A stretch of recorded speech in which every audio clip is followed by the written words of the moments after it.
Hello and welcome to Module 5 of Google Semantic Search with David Amland and myself. And this one is going to be around something called TrustRank. So, David can kick us off and let us know what is TrustRank. TrustRank is a contentious term. Google uses it internally to signify or lump together a number of factors which are used to assess the reputational score that is accrued around an entity, whether that entity is perhaps a company or a brand, or most likely a person. Now, essentially the principle of TrustRank is that an algorithm, or perhaps a number of algorithms, can get together, look at your online activity, look at your engagement, look at what you do, how you do it, and perhaps determine or infer why you do it, and then compare that along or across tens of thousands of other profiles and seeing and the engagement they get and the interaction that they get, and determine whether there is a degree of veracity, depth, authority, trust behind what you do algorithmically. It's a little bit scary at times because we are trusting our reputation to a machine, but at the same time, provided we understand the impact of our actions online, we have perhaps arguably more control than ever before on how we are perceived or how we can be perceived and how we can determine our own fate along that line. So if that's what TrustRank is, then how should we utilize this for our future planning? Now, if we realize this, of course, then we begin to get a sense of the blueprint or the plan that we should be putting into action when it comes to our online activity. Essentially, everything which we do online is obviously more intentional than anything we do offline. And I say obviously because by being online, we have already made a choice. We have chosen to be on that platform, which means we have an intent, we have a goal, and now we just need to determine how we're going to get there in the best way possible. So knowing that there are TrustRank, or knowing that there are the sense of trust we generate and the authority which is associated around our online persona is determined algorithmically, there are a number of activities which we now need to take into account, which have to be factored in every time we do something online. Now, this sounds a little bit Machiavellian at times because immediately the most obvious thought here is that we must somehow shape what we do. And in a sense we do. I mean, it's almost like wearing clothes, right? When you go into an offline social situation, the way you dress, in a way, signals something to those who see you, which then determines the immediate interaction that you're going to have with them. And you may send a wrong signal. You may, for instance, turn up at a white tie function wearing shorts and a t-shirt. You will have to work a lot harder to gain the trust of those people afterwards because you have sent the wrong signal to begin with. So going online, it's not that much different. We have to determine our activity. We have to think, how can we best project our best intentions? How can we help those who come across us really understand who we are, what we do, and why we do it? So these are the things which now have to be part of our planning and have to be part of our armory of steps in the online world. What are the 4 Google graphs?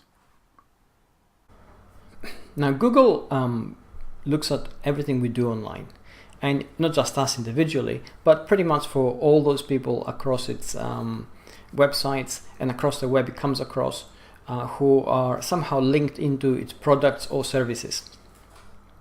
It looks at that and it tends to record and then categorize that activity into specific taxonomies. And essentially Google has created 4 graphs. They're essentially databases.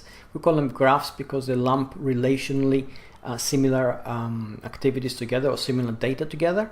And those 4 graphs are obviously the social graph is one of them, which are all the social relationships which we have as with each other.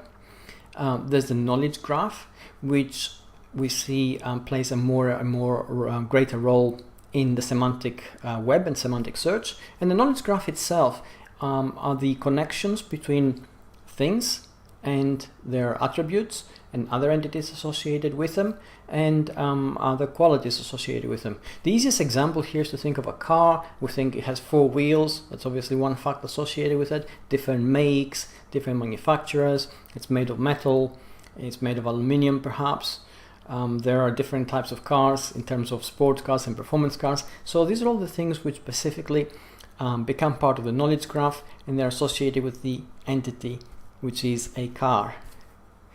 The third graph which Google has and has had for some time is the link graph. And this is essentially the accumulation of links and their activity and how they relate to each other, which link goes where, when did it actually appear, how long is it in terms of its age, what's the relative authority from one link to another. And also things like what is the relevancy factor in terms of the subject matter covered. For instance, if you have a phishing website pointing to a car salesman website or an insurance website, and there's no obvious connection between the two in any shape or form, then questions begin to be raised as to the quality of that link and the intention behind it. And finally, Google looks at engagement graph, and the engagement graph is relatively new. Because it's really become active since Google+. We can see the engagement of the relationships of the different people within the platform, and Google again begins to create a signature profile and a knowledge database around all these things. So if we take a single profile, for instance, of a single person, and we run it through the filter of these 4 different graphs, we can begin to get a very clear perspective as to who that person is, what they do, why they do it, what their connections are, what their authority is, and how they actually relate to the people they connect with online. The important element here is not that it allows us to get a very good sense of who a person is and what they do, but also it allows us to understand when they do something which is out of character.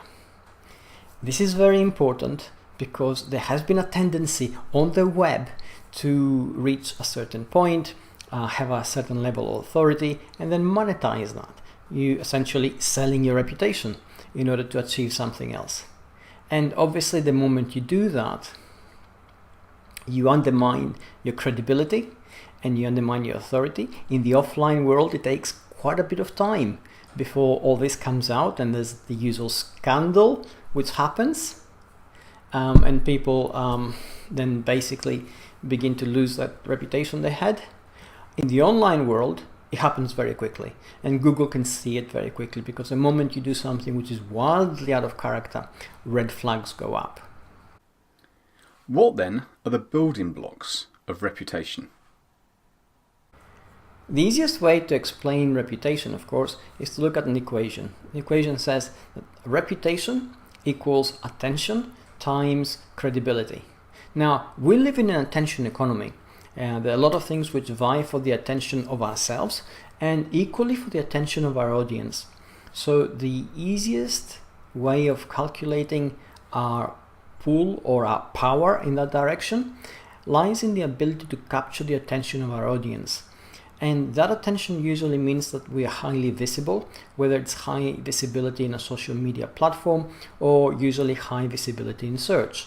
So if there is high visibility in search, then we are seen, but just being seen is not enough. In order for someone to give you their attention, they have to have a good sense of who you are and what you do. Essentially, in their minds, they make the same immediate calculation of some kind of trust rank that Google tends to do algorithmically. So if the trust rank is high enough, if your credibility is high enough, then you're going to get the attention that you need. And if you have a high level of attention from somebody, then that equation of attention times credibility gives us the reputation that we need, the reputation score. And that was Module 5 of Google Semantic Search with David Amland and myself, Martin Sherrington. Look forward to seeing you for the next module, which is all about content.